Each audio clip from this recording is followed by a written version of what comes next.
충만한 성령의 은혜가 가득한 시간, 수요 충만 예배에 나오신 예배자분들을 환영합니다. 이 시간 우리가 예배로 나아갈 때에 우리의 정체성을 고백하면서 나는 예배자입니다 라는 고백을 하면서 예배로 나아갈 텐데요.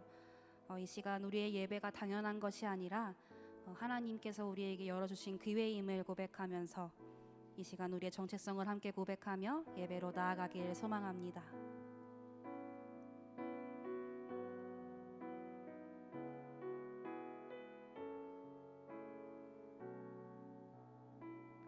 나는 하나님을 예배하는, 나는 하나님을 예배하는 예배자입니다.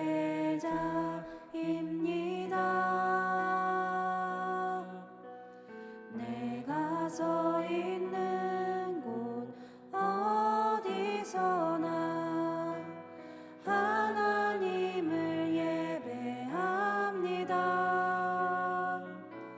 내 영혼 거룩한 은혜를 향하여 내 마음 완전한 하나님 향하여 이곳에서 바로 이 시간 하나님을 예배합니다.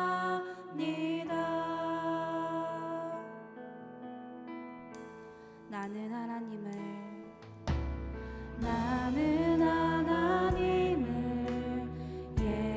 예배하는 예배자입니다.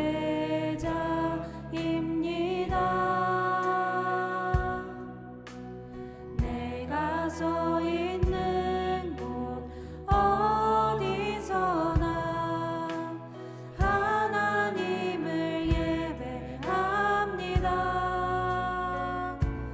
내 영혼 거룩한 은혜를 향하여 내 마음 완전한 하나님 향하여 이곳에서 바로 이 시간 하나님을 예배합니다.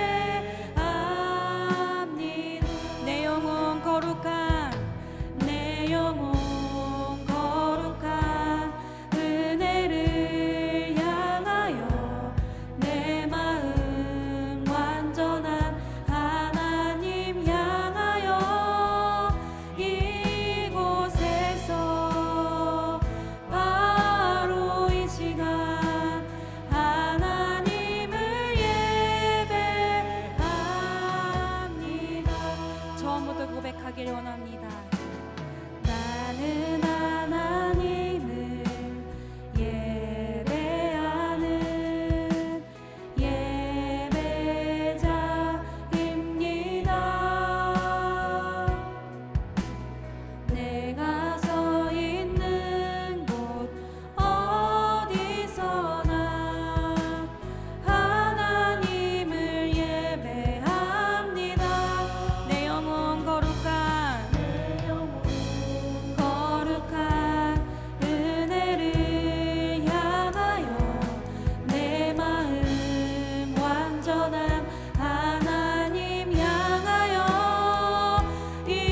이곳에서 바로 이 시간 하나님을 예배합니다.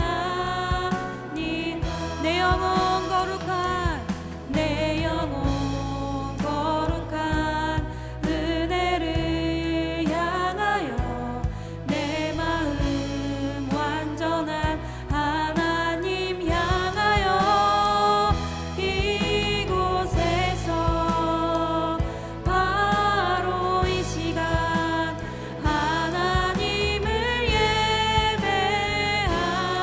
마지막으로 고백합니다. 내 영혼 거룩한 은혜를 향하여 내 마음 완전한 하나님 향하여 이곳에서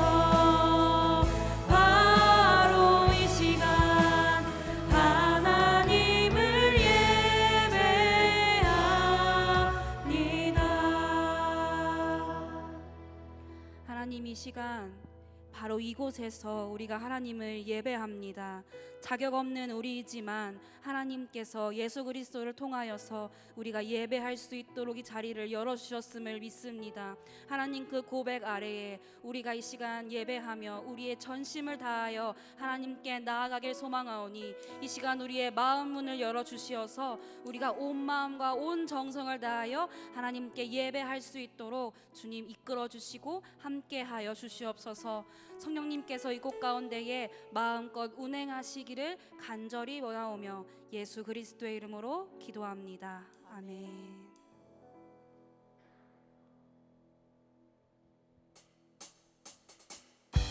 우리를 신실하게 붙드시는 하나님의 놀라우신 은혜를 이 시간 기쁨으로 찬양하길 소망합니다.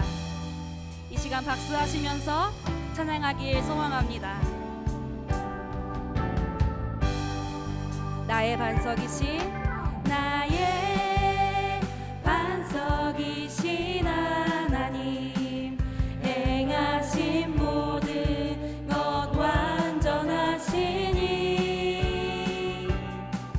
나의 생명 되신 하나님 내게 행하신 일 찬양합니다. 신실하신 하나님 실수가 없으신 좋으신 나의 주 신실하신 하나님 실수가 없으신 좋으신 나의 주 아멘. 나의 반석이신 하나님 행하신 모든 것 완전하시니 나의 생명 되신 하나님 내게 행하신 일 찬양합니다. 아멘. 신실하신 하나님 실수가 없으신 좋으신 나의 주 신실하신 하나님 실수가 없으신 좋으신 나의 주 나의 반석이신 하나님 나의 반석이신 하나님 행하신 모든 것 완전하시니 나의 생명 되신 하나님 내게 행하신 일 찬양합니다. 신실하신 하나님 실수가 없으신 좋으신 나의 주 신실하신 하나님 실수가 없으신 좋으신 나의 주 신실하신 하나님 신실하신 하나님 실수가 없으신 좋으신 나의 주 신실하신 하나님 실수가 없으신 좋으신 우리 마지막으로 함께 고백합니다. 신실하신 하나님 신실하신 하나님 실수가 없으신 좋으신 나의 주 신실하신 하나님 실수가 없으신 좋으신 나의 주 아멘. 그 신실하신 하나님을 우리가 기쁨으로 찬양합니다. 우리의 삶을 끝까지 인도하실 그 하나님께 영광의 박수를 드립시다. 할렐루야.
믿고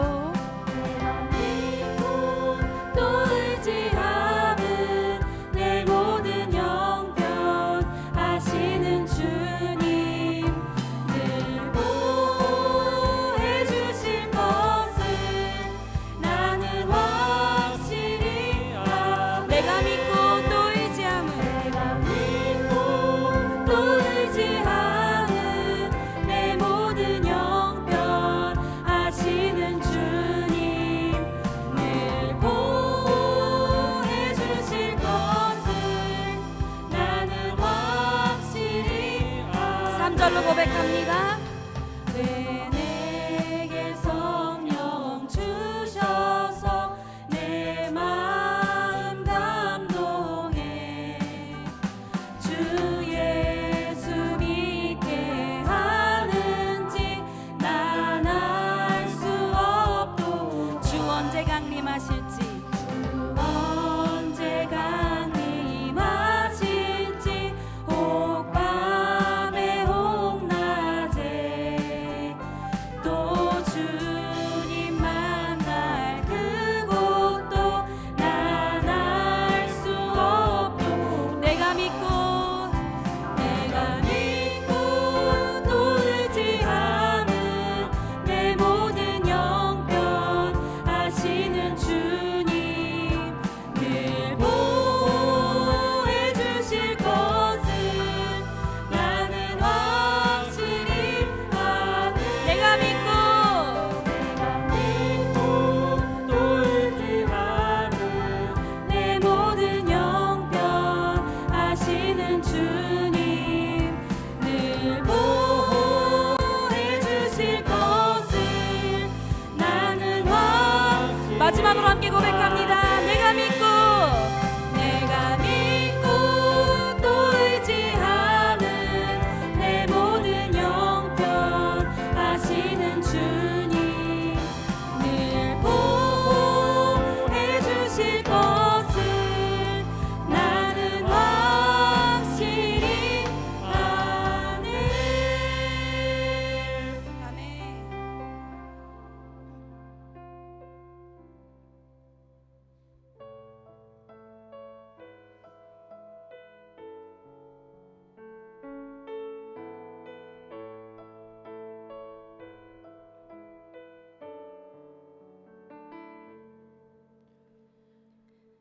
내가 누려왔던 모든 것들이 내가 지나왔던 모든 시간이 내가 걸어왔던 모든 순간이 당연한 것 아니라 은혜였소. 아침 해가 뜨고 저녁에 노을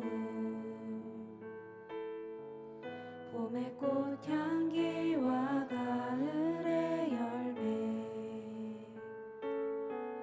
변하는 계절의 모든 순간이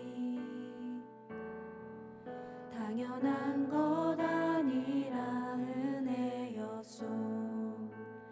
모든 것이 은혜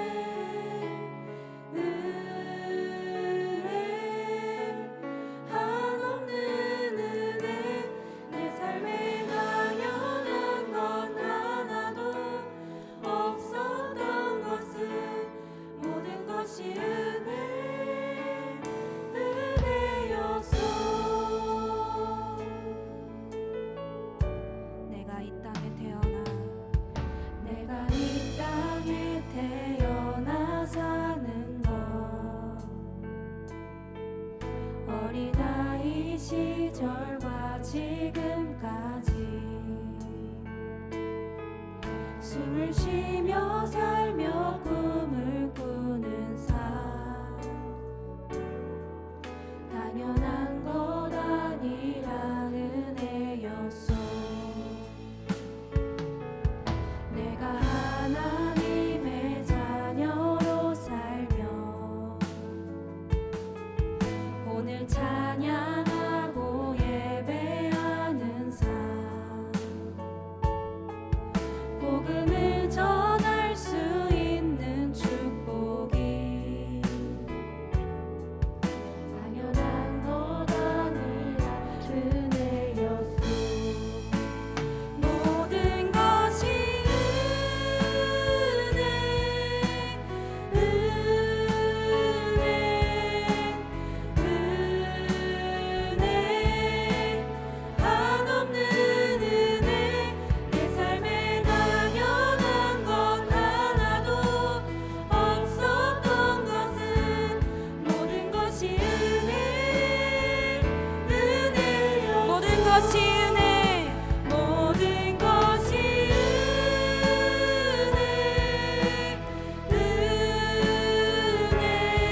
믿고 신뢰하는 것은 우리의 모든 형편을 아시는 하나님의 은혜입니다. 우리가 걸어왔던 그리고 지나왔던 모든 시간이 하나님의 은혜였다고 고백하는 우리가 되기를 소망합니다. 그렇기 때문에 앞으로의 시간도 우리를 이끄시고 동행하실 하나님을 의지하며 이 시간 우리의 삶을 하나님께 맡겨드리기를 소망합니다. 주님, 이 시간 우리와 함께하여 주시어서 지나왔던 모든 순간도 이끌어주시고 앞으로의 모든 순간도 함께하실 그 주님, 우리의 삶을 주님께 올려드리오니 주님 이끌어주시고 동행하여 주시사 우리의 삶이 온전히 주님께 기쁨이 될 수 있도록 이 시간 우리가 합심하여 기도하며 나아가시겠습니다. 주님, 이 시간 우리 가운데 아버지 함께하여 주시옵소서. 주님이 우리의 모든 삶을 이끌어주시고 또 우리의 모든 순간들과 함께하셨던 주님, 우리가 이 시간 앞으로의 모든 순간들도 주님께 의지하며 나아가길 소망합니다. 우리의 모든 삶을 주님께 의탁드리며 나아갑니다. 하나님 함께해 주시고 주님 붙들어 주시어서 우리가 믿고 우리가 또 주님을 의지하면 우리의 모든 형편을 하시는 그 주님께서 우리와 함께 하시는 줄 믿습니다. 하나님, 우리 가운데 함께해 주시어서 우리가 주님을 의지하게 하시고 우리가 주님을 향해 하나님께 동행하여 나아갈 때에 하나님 우리 가운데 함께해 주사 우리의 모든 형편을 하시는 주님께서 우리의 삶을 인도해 주시고 늘 함께 동행해 주실 것을 믿으며 나아가오니 하나님, 우리 삶 가운데 그런 고백이 끊임없이 나아갈 수 있도록 우리들의 입술을 열어 오늘의 시간 고백하게 하시고 기도하게 하시고 예배드릴 수 있도록 하나님 우리 가운데 역사하여 주시옵소서. 하나님께서 우리 가운데 함께해 주시사 우리들의 삶의 고백들을 하나님 올려드리며 나아갈 때에 하나님 우리의 삶을 이끌어주시니 있습니다. 하나님 함께하시고 주님 동행하여 주시사 우리의 삶을 이끌어주시고 하나님 함께하여 주시옵소서. 주님, 이 시간 우리가 주님께 붙들어 간구하며 나아갑니다. 하나님 함께해 주시고 주님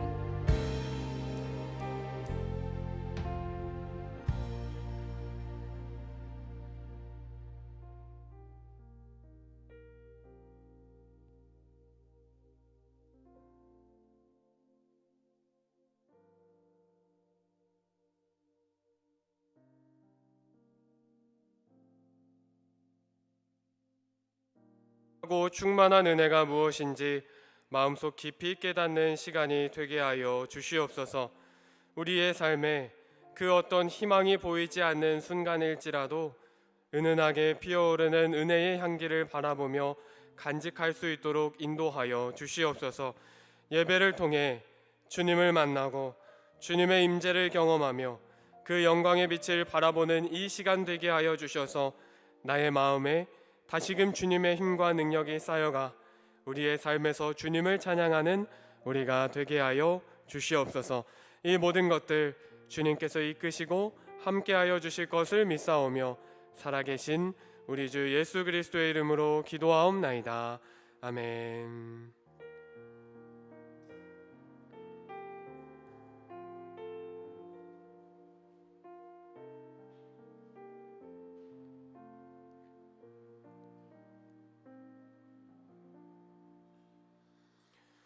오늘 우리에게 주시는 하나님의 말씀은 스가랴서 3장 1절부터 7절까지의 말씀입니다.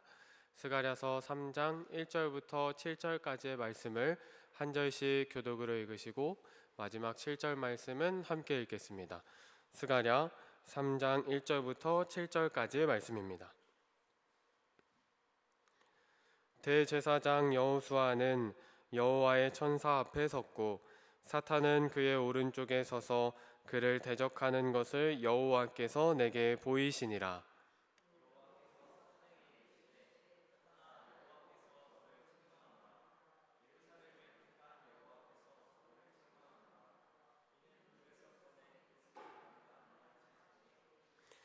여호수아가 더러운 옷을 입고 천사 앞에 서 있는지라.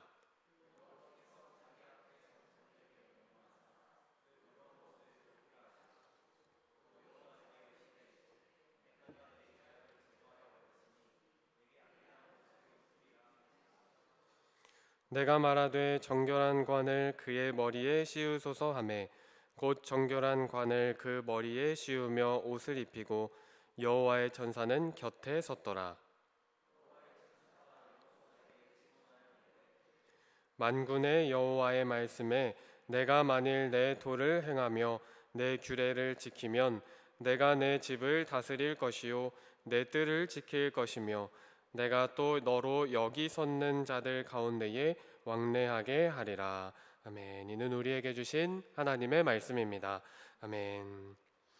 성경에 기록된 제사장들의 삶을 통해서 하나님의 곁에서 하나님의 마음을 알아가는 시간, 하나님의 곁에 선 사람들 마지막 시간 대제사장 여호수아입니다.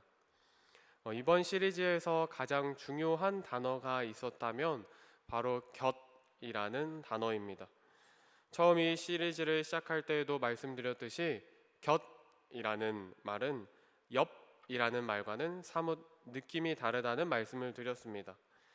많은 사람들이 탄 버스 안에서 어깨가 부딪히고 팔이 닿고 심지어는 숨소리가 들릴 만큼 가까이에 그 옆에 서 있다고 하더라도 우리는 그 사람을 내 곁에 있는 사람이라고 말하지 않습니다.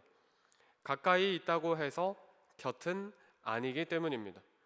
곁에 있는 사람은 힘들 때에 내 곁에 있어주는 사람, 기쁠 때에 내 곁에 있어주는 사람, 그래서 힘이 되고 위로가 되고 함께 나눌 수 있는 사람, 그 사람이 내 곁에 있는 사람일 겁니다. 그러니 곁은 물리적인 거리를 넘어서 내 마음을 알아주는 자리라는 것을 우리 나누었었습니다. 그래서 하나님께 가까이 가고자 하는 우리가 옆자리 말고 그 곁에 서 있었으면 하는 바람에 이 시리즈를 시작했습니다. 그저 옆이 아닌 하나님 곁에서 하나님의 일을 감당하게 하신 제사장들의 삶을 통해서 우리도 하나님께 가까이에 있는 사람만 아니라 하나님의 마음을 알고 하나님의 품 안에 머물기를 바라는 마음에서였습니다. 그런데 이러한 시리즈를 진행해 오다가 저에게는 한 가지 의문이 들었습니다.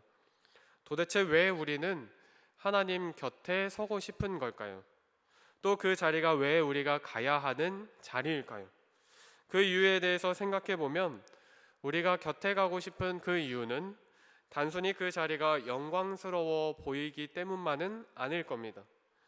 하나님께서 아론을 부르실 때에 영화롭고 아름답게 할지니라고 말씀하셨는데 그게 너무나 매력적인 자리이기 때문에 차지하고 싶은 자리이기 때문에 그 곁에 서고 싶은 것은 아닐 겁니다.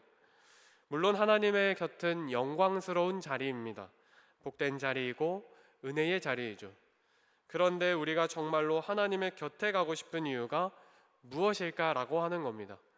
바로 이 자리가 성공의 자리, 영광의 자리, 빛나는 자리이기 때문이 아니라 그 자리가 따뜻해서일 겁니다. 예를 들면 이런 것이죠. 어린아이가 놀이터에서 신나게 놀다가 넘어져서 흙탕물에 옷이 다 젖고 그리고 몸에 상처가 나게 되었습니다. 신발도 엉망이 되었고 바지도 다 젖었고 손과 얼굴에 상처가 나게 되었습니다. 그러면 이 아이가 어디로 달려가게 될까요? 도망갈까요? 깨끗한 방으로 갈까요? 아니면 거울 앞으로 갈까요? 바로 먼저는 엄마 품 안으로 들어갈 겁니다. 왜냐하면 엄마 품은 아이의 옷이 더럽다고 하더라도 먼저 그 아이를 안아주고 상처를 치료해 줄 것이기 때문입니다. 그래서 아이는 잘 알고 있습니다. 엄마가 사탕 줄게 이리 와 라고 하지 않아도 그 어떤 성공과 재물이 준비되어 있고 예비되어 있지 않더라도 돌아가야 할 곳이라고 말이죠. 우리도 살다 보면 말로 다 설명할 수 없는 순간들이 찾아오기도 합니다. 어떻게 말을 해야 할지, 어떻게 이 상황을 해결해야 할지 몰라서 그저 눈물만 흘릴 때도 있습니다. 그런데 그때에 이 사람이라면 내 이야기를 다 들어줄 것만 같은 사람들이 있습니다. 설명하지 않아도 내 마음을 알아줄 것 같고 또 안아줄 것 같은 그런 사람들.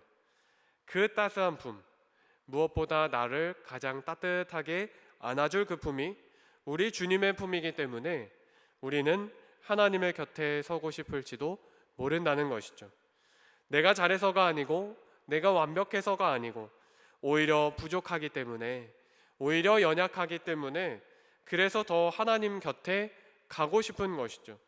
내 모습이 드러나도 괜찮은 자리, 오히려 내가 더러운 옷을 입고 있어도 도망가지 않아도 되는 자리, 내 상처의 깊이가 너무나도 깊어서 가시가 되었음에도 나를 따뜻하게 안아주는 그 자리가 바로 하나님의 곁인 줄로 믿습니다.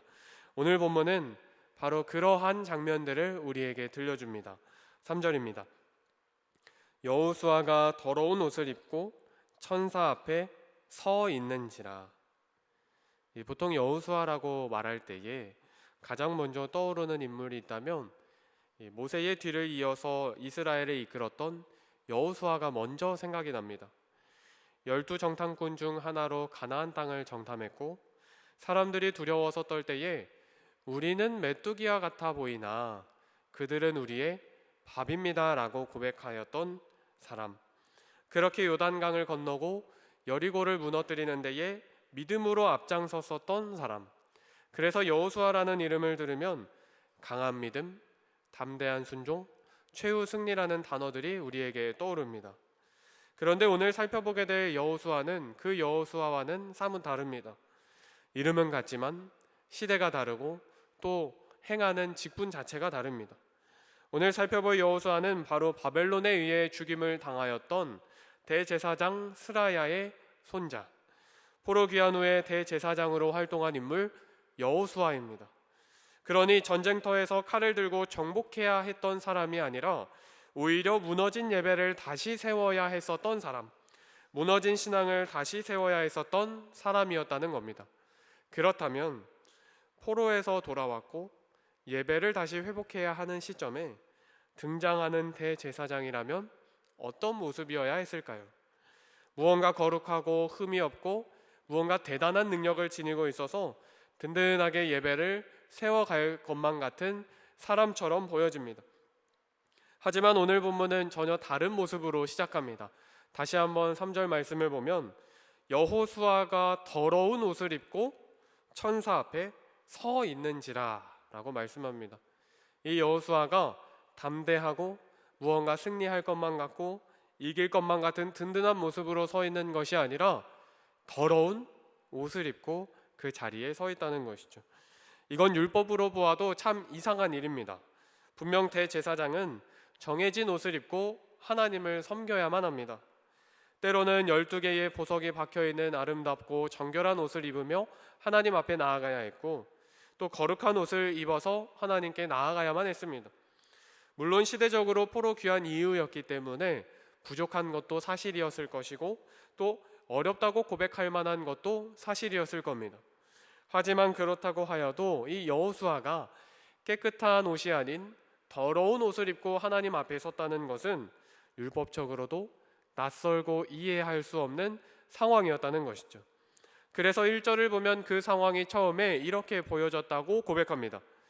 대제사장 여호수아는 여호와의 천사 앞에 섰고 사탄은 그의 오른쪽에 서서 그를 대적하는 것을 여호와께서 내게 보이시니라. 더러운 옷을 입고 있어서 그런지 율법을 어기고 있는 것처럼 보여서 그런지 사탄이 그 여호수아를 대적하고 서 있었다라고 이야기합니다. 어쩌면 사탄이 이러한 말을 했을 것 같습니다. 저 사람은 예배를 세울 자격이 없습니다. 저 사람은 의롭지 못하니 심판받아야 할 겁니다. 어떻게 대제사장이라는 사람이 이렇게 더러운 옷을 입고 이 자리에 서 있을 수 있겠습니까? 라고 고발했을 것 같습니다.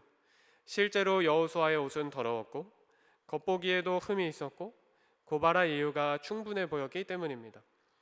그런데 오늘 말씀은 여호수아의 더러운 옷이 사실이고 그것에 관심을 두고 있으면서도 그것이 전부가 아니라고 이야기를 들려줍니다. 2절 말씀해 보면 여호와께서 사탄에게 이르시되 사탄아 여호와께서 너를 책망하노라. 예루살렘을 택한 여호와께서 너를 책망하노라. 하나님께서는 더러운 여호수아를 책망해야 할 것만 같은데 오히려 사탄을 책망하십니다. 분명 율법을 어긴 건 여호수아와 같아 보이는데 그래서 사탄도 그를 꾸짖으며 고발하는 것처럼 보이는데 하나님께서는 여호수아를 대적했던 그 사탄을 꾸짖으시면서 오히려 여호수아의 편을 들어주시고 계신 모습을 보여주고 있다는 겁니다. 이 장면이 참 놀랍습니다. 왜냐하면 우리가 보기에는 여호수아에게 먼저 문제가 있는 것 같아 보이기 때문입니다. 여호수아가 더러운 옷을 입고 있으니 하나님께서는 그 더러운 옷을 먼저 말씀하셔야 할 것만 같습니다. 먼저 여호수아를 꾸짖으면서 그 옷을 깨끗하게 빨고 다시 와라 라고 해야 할 것만 같습니다. 하지만 하나님께서는 가장 먼저 하시는 것이 있다면 사탄을 막으시고 사탄을 꾸짖으신다는 겁니다. 하나님께서 사탄을 상대하시느라고 너무 바빠서 여호수아의 옷 상태를 점검하지 못해서 이렇게 된 것이 아닙니다. 다 알고 계셨고 다 보고 계셨습니다. 그럼에도 불구하고 하나님께서는 먼저 대적하는 사탄을 막으십니다. 그러니까 오늘 본문은 하나님께서 우리의 더러움을 모르시는 분은 아니시지만 그 더러움에 우리를 사탄의 손에 넘기시는 분은 아니라는 겁니다. 왜냐하면 하나님께서는 우리를 더러움에 내어 버리시는 분이 아니라 끝까지 우리 편을 들어주시는 분이시기 때문입니다. 우리 하나님은 그 곁으로 갔을 때에 우리가 더럽더라도 꾸짖지 아니하시고 오히려 안아주시며 편들어 주시는 분이시라는 것이죠. 사실 신앙생활에도 이러한 부분들이 우리의 삶에서 참 많이 벌어집니다. 누구보다도 내가 지금 아프다는 사실을, 누구보다도 내가 지금 더러워진 상태라는 것을 누구보다도 내가 더 잘 알 때가 있습니다. 분명 예배의 자리, 은혜의 자리로 나왔지만 돌아온 탕자처럼, 그리고 회개하는 세리처럼, 기도하는 세리처럼 이 앞에 서 있어도 되려는지 얼굴을 푹 숙이며 그저 눈물을 뚝뚝 흘릴 때도 있습니다. 다른 사람들은 괜찮아 보인다고 말할지라도 누구보다도 나는 내 자신을 더 잘 알 때가 있습니다. 내 안에 부끄러움이 있다는 것, 그래서 내 마음에 상처가 있다는 것, 그래서 우리의 마음에도 사탄이 고발하는 것처럼 느껴질 때도 우리에게 충분히 있습니다. 그럼에도 하나님께 나아가면 하나님께서는 너 왜 왔냐라고 꾸짖으시는 것이 아니라 이제야 왔냐고, 이제 진짜 왔냐고 하시면서 안아주시면서 편들어 주시는 분이시라는 겁니다. 마치 어린아이가 흙탕물에 빠져도, 그 무릎이 다 까져도, 얼굴에는 상처가 나도 아이는 엄마는 그 아이의 더러움을 못 보았기 때문에 괜찮다라고 하는 것이 아니라 다 알면서도, 다 보면서도 안아주시는 것처럼 말이죠. 그런데 더 놀라운 사실이 있다면 그 다음에 나오는 장면들입니다. 이렇게 생각해 보면 어떨까요? 우리가 만약 여호수아라면 하나님 앞에 더러운 옷을 입은 채로 서 있고 싶었을까요? 생각해 보면 그렇습니다. 중요한 자리가 있는 자리라면, 무엇보다 인생에 몇 없는 소중한 시간이라면 내가 가진 것 중에 최선을 다하여서 옷을 입었을 겁니다. 이 하물며 하나님 앞입니다. 내 옷 중에 가장 깨끗한 흰 옷을 입고 하나님께 나아갈 겁니다. 그렇다면 우리가 여호수아라면 그 더러운 옷을 입고 있다는 것을 내가 가장 잘 안다면 스스로 그 옷을 벗지 않겠습니까? 어떻게든 그 더러운 부분을 가릴 것이고, 심지어 화장실에 가서 빨든 아니면 그것이 불가능하든 간에 그 옷을 벗어 던지고 하나님께라도 나아가지 않겠습니까?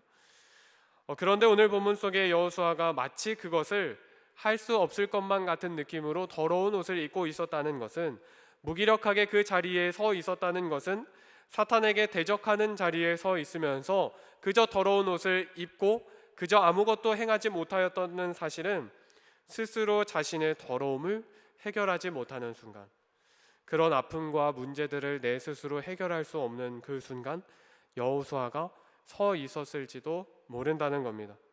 마치 넘어져 다리가 다친, 몸에 다친 그 아이가 어쩔 줄 알지 못하면서 그 자리에 굳어 서 있는 것처럼 말이죠. 그런데 바로 그때 하나님께서 말씀하십니다. 4절입니다. 여호와께서 자기 앞에 선 자들에게 명령하사 그 더러운 옷을 벗기라 하시고, 또 여호수아에게 이르시되 내가 내 죄악을 제거하여 버렸으니 내게 아름다운 옷을 입히리라 하시기로. 하나님께서는 왜 옷이 이렇게 더러워졌냐고, 왜 이렇게밖에 올 수 없었냐고, 왜 마음이 다쳤냐고 꾸짖으시는 것이 아니라 그 상처와 더러움을 닦아주시기 시작하십니다. 죄악을 제거하시고 아름다운 옷을 입혀주시겠다라고 하시면서 말이죠. 그것도 천사들을 수종들게 하면서 우리의 더러워진 그 부분들을, 문제와 상처로 얼룩진 그 옷을 하나님께서 친히 벗기시고 해결하여 주시고 계시다는 겁니다. 저는 이 과정이 하나님께서 우리 곁에 서서 우리를 치유해 주시는 과정처럼 느껴집니다. 하나님은 우리의 상처와 아픔과 두려움과 문제들, 그 모든 것을 벗겨내시고 그 안에 가장 아름다운 옷, 깨끗한 옷, 그것을 다시 입히시면서 회복시켜 주신다고 말씀하십니다. 사실 여호수아가 한 일은 아무것도 없습니다. 그저 서 있었을 뿐이었습니다. 더러움을 하나님께 맡긴 채로 그 자리에 서 있었을 뿐이었습니다. 그러나 더러운 옷을 벗기시는 분은 하나님, 죄악을 제거하여 주셨던 분도 하나님, 다시 아름다운 옷을 입혀주시는 분도 우리 하나님이셨습니다. 그러니 그 하나님의 곁은 하나님의 사랑과 은혜가 풍성한 자리, 우리가 언제 어디서 돌아가더라도 우리를 안아주시며 사랑해 주시는 자리, 하나님께서 이미 그 자리로, 그 곁으로 우리를 불러주시고 계시다는 것이죠. 더러움에도 끝까지 함께 하시는 하나님, 나의 편을 끝까지 들어주시는 하나님, 그러므로 오늘 이 예배를 통해서 우리 하나님께, 그 하나님 곁으로 보다 한 걸음 가까이 나아가셔서 인생의 아픔과 슬픔과 문제들을 우리 주님의 사랑으로 채우시는 저와 여러분이 되기를 간절히 축복합니다. 그런데요, 하나님의 은혜는 한 가지 더 있다고 이야기해 줍니다. 하나님께서는 그 더러운 옷을 벗기신 이후에 아름다운 옷으로 갈아입히신 다음에 여호수아를 그 자리에 서 있게 두지만은 않으십니다. 7절입니다.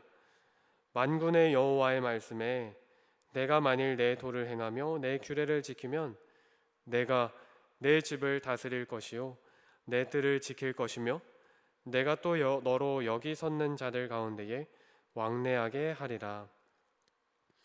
하나님은 분명 여호수아의 더러움을 보셨습니다.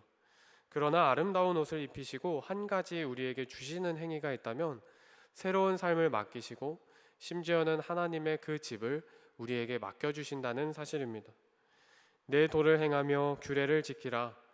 어쩌면 이미 한번 실패해버린, 어쩌면 이미 더러워진, 다시 살 수 없는 그 기회를 놓쳐버린 이 여호수아에게 하나님께서 다시 새로운 기회를 허락하십니다. 다시 지키면, 다시 그거 지키면 내 집을 다스리게 할 것이다. 오히려 그 더러운 옷을 입고 있던 여호수아에게 하나님의 집을 맡기시겠다고 하십니다. 이것이 은혜의 또 다른 면모입니다. 우리의 은혜는, 하나님께서 주시는 그 은혜는 우리의 죄를 덮어주심으로 끝나지 않습니다. 상처를 싸매어 주시는 데서 끝나는 것이 아닙니다. 은혜는 다시 살아갈 힘을 허락하시고 그 삶 가운데에 아름답게 살아갈 수 있도록, 또 그 삶 가운데에 하나님의 집을 맡기신 상태로 이 땅에서 하나님의 영광을 드러낼 수 있도록 살게 하시는 힘을 허락하여 주신다는 겁니다. 새 삶이, 새 살이, 하나님께서 주신 새로운 삶이 자라나고 이겨내고 버텨낼 수 있는 힘이 생기고 그렇게 새로운 삶을 살아가게 하신다는 겁니다. 그러므로 하나님의 곁은 그 어떤 자격으로 서는 자리가 아닙니다. 깨끗해진 다음에야 갈 수 있는 것도 아닙니다. 하나님께서 그 곁으로 찾아오셨기 때문에 가능한 자리이고, 우리 곁에 끝까지 지켜주셨기 때문에, 또 끝까지 우리의 편을 들어주셨기 때문에 결국엔 아름답게 되는 자리라는 겁니다. 그러니 그 곁은 이미 은혜로 가득 채워진 자리라는 것이죠. 그렇다면 이미 우리가 입고 있었던 그 더러운 옷들, 이미 우리가 해결할 수 없어서 좌절해버린 그 고민들과 슬픔들과 문제들을 우리 주님께 맡겨보면 어떨까요? 우리를 버리지 아니하시는 주님께서 더러움을 제거하여 주시고 무기력함을 제거하여 주시고 새롭게 하여 주시는 놀라운 은혜로 우리의 삶을 새롭게 하여 주실 줄로 믿습니다. 그 믿음으로 아름다운 옷을 입으시고 세상을 향하여 새로운 시작을 여시는 저와 여러분이 되기를 간절히 축복합니다. 우리 옆에 계신 분과 이렇게 인사하겠습니다. 오늘따라 아름다우십니다. 오늘따라 아름다우십니다. 오늘따라 아름다우십니다. 얼마 전 담임 목사님께서 보내주셨던 그 일본 세미나 일정 중에요, 일본에 있었던 고베 에이코 교회, 고베 영광교회라는 것을 방문하게 되는 시간이 있었습니다. 그 교회는 일본 최초의 남감리교 교회로서 우리나라에 참 많은 영향력을 준 교회였습니다.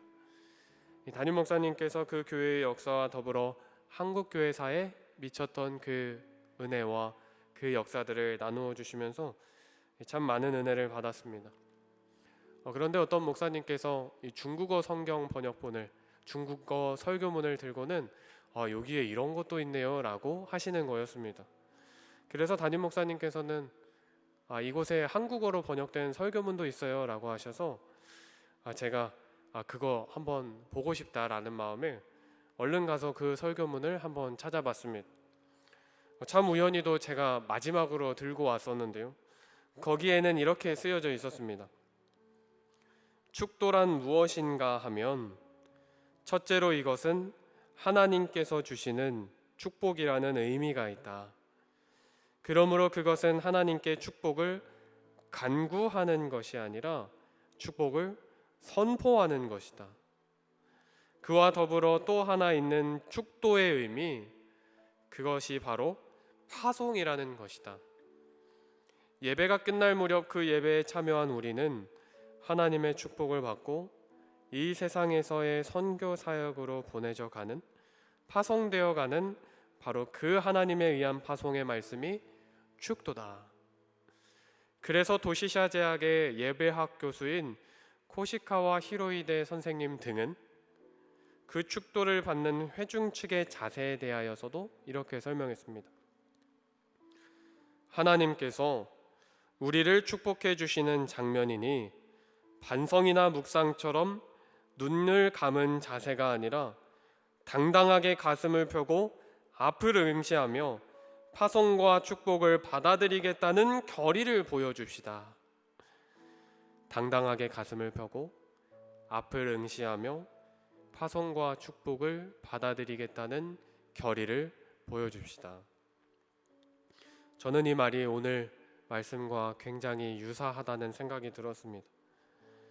반성해야 할 것만 같은데, 고개를 푹 숙여야만 할 것 같은데, 더러운 옷을 입고 있어서 그저 눈물을 흘리고 있어야 할 것만 같은데, 그런데 하나님께서는 그 더러운 옷을 입고 서 있었던 여호수아를 세상 밖으로 보내십니다. 하나님께서 더러웠기 때문에 내보내신 것이 아니라 아름다운 자로 세워질 수 있도록 그 위에 축복하시고 세상을 향하여서 사명을 주신 다음에 선포하십니다. 내가 내 집을 다스릴 것이요. 하나님께서는 다스릴 자로 오히려 여호수아를 세우셨습니다. 오히려 더러움을 벗기셨고, 오히려 그 아픔을 벗기셨고, 아름다운 옷으로 갈아입게 하신 다음 다시 하나님의 집을 맡기셨습니다. 그렇게 앞으로 삶을 향하여 새로운 삶을 살아가도록 그 문을 여셨다는 이야기입니다. 참 축도와 비슷하지 않습니까? 더러웠지만, 문제는 많았지만, 질문과 의문도 많았지만 하나님께서 다시 축복해 주심으로 우리를 아름답게 하시고 그 아름다운 상태로 새로운 삶을 살아가도록 하시는 그 은혜. 하나님의 은혜는 단순히 괜찮아 라고 하시면서 끝나는 것이 아니었습니다. 우리를 다시 세우고 다시 보내시고 다시 새로운 삶을 살아가게 하시는 하나님의 능력입니다. 그러니 우리가 고개를 너무 푹 숙인 채로 살아가지 않았으면 좋겠습니다. 물론 때에 따라 겸손은 필요하지만 하나님께서 은혜를 베풀어 주셨다면, 그렇게 죄악을 제거하시고 새로운 삶을 살게 하셨더라면, 그렇게 아름다운 인생을 살게 하심으로 하나님께서 맡기신 그 집, 그 사명을 감당하는 인생이 되었더라면, 이제는 그 은혜를 입은 사람답게, 이제는 아름다움을 입은 사람답게 다시 세상으로 파송되어서 이 세상을 하나님의 영광으로 물들이는 저와 여러분이 되기를 축복합니다. 하나님께서 그거 하시기 위하여서, 그 은혜를 부어주시기 위하여서 하나님께서 늘 우리의 곁에 서서 우리를 친히 보호하여 주십니다. 그러니 하나님께서 그 곁으로 부르시고 아름다운 인생을 살게 하신 것처럼 하나님 곁에서 살아가면서 그 영광을 이 세상에 파송되어 밝은 빛으로 비춰내는 저와 여러분이 되기를 간절히 축복합니다. 우리 주님 곁으로 함께 찬양하며 결단하며 기도하시겠습니다.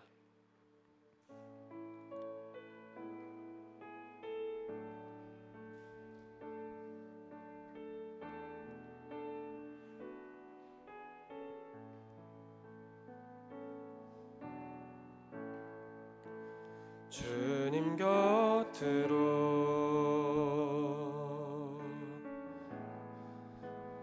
날 이끄소서.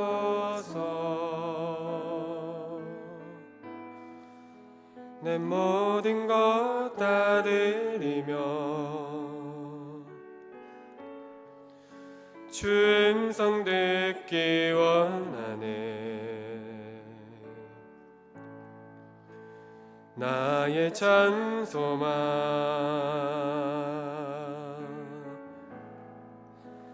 그 무엇과도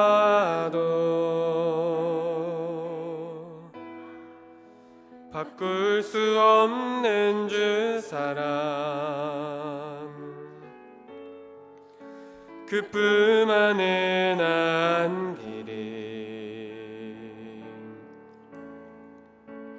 주님의 길로 인도하소서.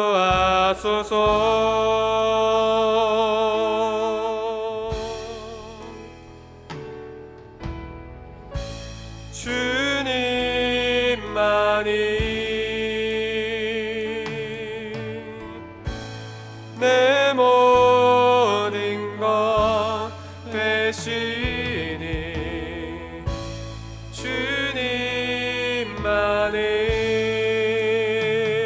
주님만을 더 알게 하소서.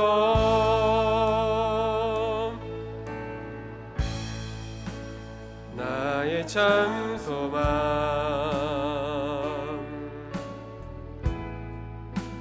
그 무엇과도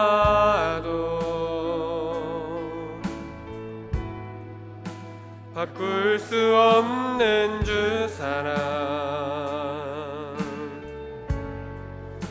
그뿐 안에 난 길이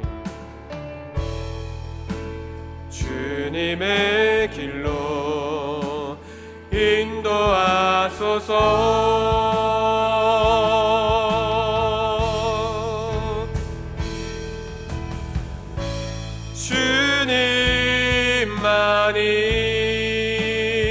주님만이 내 모든 것 되시니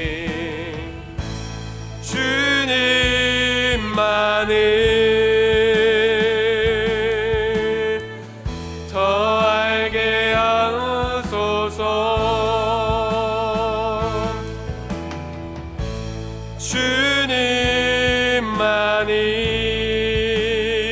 주님만이 내 모든 것 되시니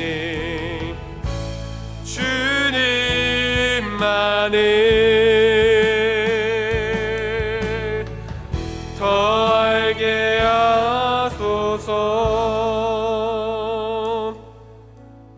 우리 같이 주여 세 번 부르시고 기도할 때에 하나님 곁에서 은혜로 새로운 삶을 시작하게 하여 주시옵소서. 우리의 연약함을 씻으시는 주님께서 우리의 몸과 마음에 새 힘을 얻게 하여 주시고 강하고 담대한 마음으로 새 삶을 살게 하여 주시옵소서. 우리 같이 주여 세 번 부르시고 합심하며 기도하겠습니다. 주여 주여 주여. 사랑과 은혜가 풍성하신 하나님,